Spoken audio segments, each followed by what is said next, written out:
Good morning students. Topic जिसके बारे में आज अपन बात करेंगे तो टेरिडोफाइटा का दूसरा एक और टॉपिक है, उसका नाम है हेट्रोस्पोरी एंड सीड हैबिट। जब जनरल कैरेक्टर्स पढ़े थे तब हमने बात करी थी कि टेरिडोफाइटा के अंदर सीड का फॉर्मेशन नहीं होता, that means they are seedless plants. Cryptogams हमने जो कहा था, क्रिप्टोगेम्स वही प्लांट्स होते हैं जो नॉन सीडेड प्लांट्स होते हैं, जिनके अंदर सीड का फॉर्मेशन नहीं होता है। तो टेरिडोफाइटा के अंदर सीड का फॉर्मेशन नहीं होता है, लेकिन सीड बनने की या सीड हैबिट डेवलप होने की टेंडेंसी इनके अंदर एक जगह डेवलप होती है। तो उसके बारे में बात करते हैं। तो हेट्रोस्पोरी और सीड हैबिट क्या संबंध है आपस में दोनों का और कैसे होता है उसके बारे में हम बात करते हैं। हेट्रोस्पोरी मैंने आपको बताया था कि हेट्रोस्पोरी क्या होता है। हेट्रोस्पोरी जैसे इसका नाम है, hetero means different, spory means spore. Different type के स्पोर्स का फॉर्मेशन। डिफरेंट मींस ऐसे स्पोर्स जिनका शेप, साइज और फंक्शन अलग अलग होता है, एक दूसरे से भिन्न होता है, उसको कहते हैं हेट्रोस्पोरस कंडीशन, जैसे हेट्रोस्पोरस टेरिडोफाइट्स या हेट्रोस्पोर। तो हेट्रोस्पोरी में बेसिकली दो तरह के स्पोर्स बनते हैं, हमने बात करी थी, microspores and megaspores.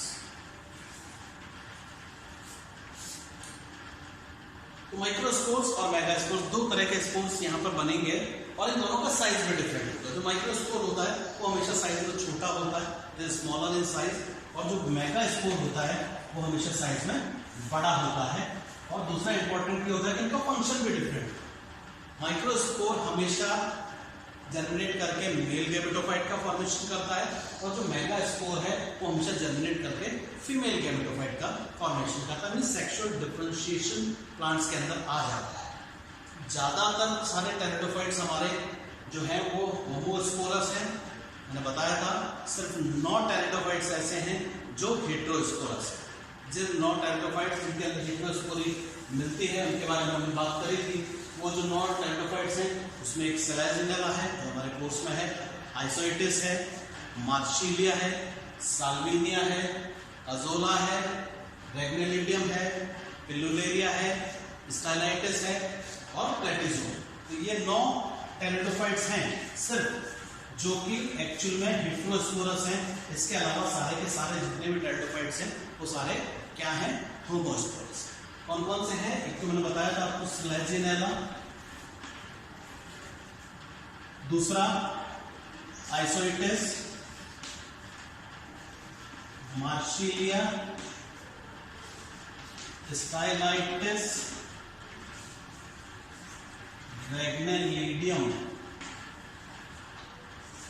पिलुलेरिया, Salvinia, azolla and प्लेटिजोमा।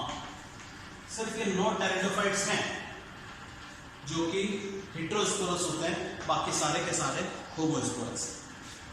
तो क्या इंपॉर्टेंस है इस हेट्रोस्पोरी की, क्या फायदा होता है हेट्रोस्पोरस टेरिडोफाइट्स को हमने एडवांस टेरिडोफाइट्स कहा। तो what is the importance of heterospory? Heterospory की इंपॉर्टेंस की जब हम बात करते हैं, पहले बात तो बात करें ओरिजिन ऑफ हेट्रोस्पोरी, कि हेट्रोस्पोरी का ओरिजिन कैसे हुआ होगा या कैसे होता है। देखिए, ये जो ओरिजिन है, ये ओरिजिन इस बात पर डिपेंड करता है कि जो हमने स्टडी की उसके हिसाब से कि नंबर ऑफ स्पोर्स कितने प्रोड्यूस हो रहे हैं, और नंबर ऑफ स्पोर्स का प्रोडक्शन डायरेक्टली लिंक्ड है न्यूट्रिशन के साथ। अगर एक स्पोरेंजियम के अंदर स्पोर्स की संख्या बहुत ज्यादा है, अगर बहुत सारे स्पोर्स बन रहे हैं, तो जो स्पोर्स बनेंगे वो हमेशा साइज में कैसे होंगे? छोटे होंगे, दे विल बी माइक्रोस्पोर्स। लेकिन अगर एक मेगास्पोरेंजियम के अंदर अगर मेगा जो स्पोर्स बन रहे हैं उनका नंबर कम हो जाए, क्या होता है? कुछ टेरिडोफाइट्स के अंदर, जैसे स्लेजिनेला की हम बात करेंगे, आप देखेंगे कि जो हमारा मेगास्पोरेंजियम है जिसके अंदर मेगास्पोर्स का फॉर्मेशन होना है, उसमें जितने भी फंक्शन मदर स्पोर्स होती हैं, मेगास्पोर मदर सेल्स, उसमें से बहुत सारी डीजेनरेट हो जाती है और कुछ स्पीशीज में तो सिंगल मेगास्पोर मदर सेल रह जाती है, वो फंक्शनल रहती है, और उसमें फिर मियोसिस होके 4 मेगास्पोर्स का फॉर्मेशन होता है। उन 4 में से भी 3 मेगास्पोर डिसइंटीग्रेट हो जाते हैं और सिर्फ सिंगल मेगास्पोर जो है वो आपका सर्वाइव करता है। तो क्या होगा, एक रहेगा, नंबर कम हो गया, न्यूट्रिशन बढ़ जाएगा, तो इसकी वजह से जो मेगास्पोर होगा उसका साइज हमेशा लार्ज हो जाता है। तो ओरिजिन जो है वो बेसिकली रिलेटेड है विद द न्यूट्रिशन, कितना न्यूट्रिशन, नंबर कितना बन रहा है। नंबर अगर ज्यादा है तो डेफिनेटली न्यूट्रिशन कम होगा, तो उसका नंबर कम ज्यादा होने की वजह से, न्यूट्रिशन कम होने की वजह से साइज कम होगा। लेकिन अगर न्यूट्रिशन ज्यादा है, नंबर कम है, तो वो बड़ा होगा। तो ये इसका ओरिजिन है इस हेटेरोस्पोरी हुई कैसे। बात करते हैं इंपॉर्टेंस ऑफ हेटेरोस्पोरी। हेटेरोस्पोरी की क्या इंपॉर्टेंस है, इसको जब हम बात करेंगे तो एक सबसे इंपॉर्टेंट चीज जो हमको याद रखनी है, heterospory is directly related with sexual differentiation. Heterospory जैसे ही प्लांट के अंदर आती है, देखिए जो होमोस्पोरस स्पेरोफाइट्स हैं उनके अंदर सेक्स का डिटरमिनेशन कब होता है, जब गैमेटोफिटिक स्टेज बन जाती है। गैमेटोफिटिक स्टेज के बाद फॉर्मेशन होता है सेक्स ऑर्गन्स का, तब जाकर सेक्सुअल आप डिफरेंशिएट कर पाएंगे कि मेल गैमेटोफाइट है कि फीमेल गैमेटोफाइट। लेकिन हेटेरोस्पोरस स्पेरोफाइट्स में ऐसा नहीं है। हेटेरोस्पोरस स्पेरोफाइट्स में जैसे ही स्पोर्स का फॉर्मेशन होगा, स्पोर के लेवल पे ही हमको पता चल जाता है कि मेल होगा कि फीमेल होगा। क्योंकि हेटेरोस्पोरस में जब 2 स्पोर्स बनते हैं, तो मैंने आपको बताया था कि माइक्रोस्पोर हमेशा मेल गैमेटोफाइट का फॉर्मेशन करेगा। तो माइक्रोस्पोर जब भी बनेगा वो क्या करेगा, मेल गैमेटोफाइट का फॉर्मेशन करेगा। और जो मेगास्पोर जब बनेगा, मेगास्पोर हमेशा क्या करता है, फीमेल गैमेटोफाइट का फॉर्मेशन करता है। एक इंपॉर्टेंट चीज तो ये होती है इंपॉर्टेंस, इसी के साथ sexual differentiation, not reproduction, sexual differentiation plant के अंदर आ जाता है। और वो किस लेवल पे आ जाता है, स्पोर के फॉर्मेशन के लेवल पे आ जाता है कि अगर माइक्रोस्पोर है तो मैं डेफिनेटली मेल गैमेटोफाइट का फॉर्मेशन करेगा, इसमें मेल सेक्स ऑर्गन्स का फॉर्मेशन होगा, एंथ्रीडियम लगेंगे, इसके फीमेल गैमेटोफाइट बनेगा और आर्चिगोनियम का फॉर्मेशन होगा। तो सेक्सुअल डिफरेंशिएशन सबसे पहला इंपॉर्टेंट चीज है, जो इंपॉर्टेंस है हमारी हेटेरोस्पोरी। दूसरा बात करें, मैंने आपको बताया था जब हमने जनरल कैरेक्टर्स पढ़े थे कि एक हेटेरोस्पोरस टेरिडोफाइट्स में जब भी जर्मिनेशन होता है स्पोर का, वो हमेशा जो स्पोर का जो जर्मिनेशन होगा, स्पोर जर्मिनेशन वो हमेशा एंडोस्पोरिक टाइप होगा, एंडोस्पोरिक टाइप। एंडोस्पोरिक का क्या मतलब होता है, एंडो का मतलब होता है inside, sporic means spore ball. ये देखिए ये स्पोर है। होमोस्पोरस टेरिडोफाइट्स में क्या होता है, एक्साइड टूटती है, इंटाइन जो है वो यहां से ट्यूब के रूप में बाहर आती है और बाद में इसमें मल्टीपल माइटोटिक डिवीजन्स होके गैमेटोफाइट का प्रोथैलस का फॉर्मेशन करते हैं। अब ये जो गैमेटोफाइट बन रहा है ये स्पोर वॉल के बाहर बन रहा है, it is exosporic type. Homosporous pteridophytes की मैं बात करूं, अब ये जब बाहर बनता है तो क्या होता है, ये एनवायरनमेंट से डायरेक्टली लिंक्ड है। एनवायरनमेंट के अंदर कोई भी चेंज होता है, कोई भी प्रॉब्लम होती है तो डायरेक्टली वो इफेक्ट करती है इसकी ग्रोथ के ऊपर। लेकिन हेटेरोस्पोरस टेरिडोफाइट्स में ऐसा नहीं होता, यहाँ पर एंडोस्पोरिक टाइप होता है, मींस अब जो गैमेटोफाइट का फॉर्मेशन होगा वो अंदर ही होगा, यहीं पे गैमेटोफाइट बनेगा और उसी के ऊपर सेक्स ऑर्गन्स का फॉर्मेशन होगा। अगर वो मेल गैमेटोफाइट है एंथ्रीडियम का फॉर्मेशन हो जाएगा, एंथ्रोजोइड्स बन जाएंगे। अगर फीमेल गैमेटोफाइट है तो एग का फॉर्मेशन हो जाएगा।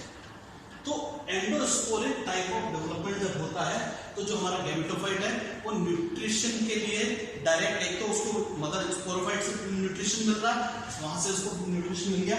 दूसरा वल्नरेबिलिटी खत्म हो गई एनवायरनमेंट की वजह से, कि एनवायरमेंटल में कोई भी चेंजेस, कोई भी प्रॉब्लम होती है तो वो डायरेक्टली उसके जो सर्वाइवल के चांसेस हैं वो हमेशा बढ़ जाते हैं। तो ये एक और इसकी इंपॉर्टेंस है कि ये इसीलिए इसको हेटेरोस्पोरस टेरिडोफाइट्स को हम कहते हैं, they are more advanced than this, क्या कहते हैं उसको, होमोस्पोरस टेरिडोफाइट। एक इंपॉर्टेंट चीज जो एक इंपॉर्टेंस और है, retention of megaspore, retention of megaspore. देखिए टेरिडोफाइट्स में क्या होता है, जैसे ही जाइगोट का फॉर्मेशन होता है, जाइगोट मदर प्लांट से अलग हो जाता है, ये जमीन पे आके आपको पता ही है जमीन के ऊपर इसका फर्टिलाइजेशन होता है और वहीं पे गैमेटोफिटिक जनरेशन का से वापस स्पोरोफिटिक जनरेशन का फॉर्मेशन होता है। एंथ्रोजोइड और एग आपस में मिलेंगे और जैसे ही फर्टिलाइजेशन होगा, जाइगोट का फॉर्मेशन होगा, ये मदर प्लांट से अलग हो जाएगा। लेकिन यहाँ ऐसा नहीं है, यहाँ पर जो मेगास्पोर है वो मेगास्पोर अभी भी मदर प्लांट पे ही लगा रहेगा। कब तक? Even after fertilisation. फर्टिलाइजेशन हो गया उसके बाद भी ये मेगास्पोर जो है वो हमारा कहाँ रहेगा? जहां उसका फॉर्मेशन हुआ। तो मेगास्पोर का retention on the mother plant sporophytic plant के ऊपर ही रहे इवन आफ्टर फर्टिलाइजेशन, ये एक और इंपॉर्टेंट कैरेक्टरिस्टिक फीचर है इसका। तो retention of megaspore is another important thing जो हेटेरोस्पोरी से जुड़ी हुई है। अब बात करते हैं अबाउट द सीड हैबिट। इसका सीड हैबिट से क्या लेना देना है? हेटेरोस्पोरी का सीड हैबिट से क्या फॉर्मेशन? देखिए जो स्पर्मेटोफाइट्स हैं, मींस वो प्लांट्स जिनके अंदर सीड का फॉर्मेशन होता है, उनके अंदर क्या होता है? माइक्रोस्पोर और मेगास्पोर। हेटेरोस्पोरस कंडीशन सबसे पहले रिक्वायरमेंट वो होता है। माइक्रोस्पोर जो पोलन ग्रेन्स कहलाते हैं, मेगास्पोर होता है। माइक्रोस्पोर, पोलन ग्रेन्स और मेगास्पोर। अब ये जो माइक्रोस्पोर और मेगास्पोर हैं, ये जनरेट करेंगे मेल गैमेटोफाइट, फीमेल गैमेटोफाइट का फॉर्मेशन करेंगे। तो सीड हैबिट के लिए एक तो सबसे पहली चीज आपके पास क्या हो? हेटेरोस्पोरस कंडीशन हो, दो तरह के गैमेटोफाइट्स का फॉर्मेशन हो।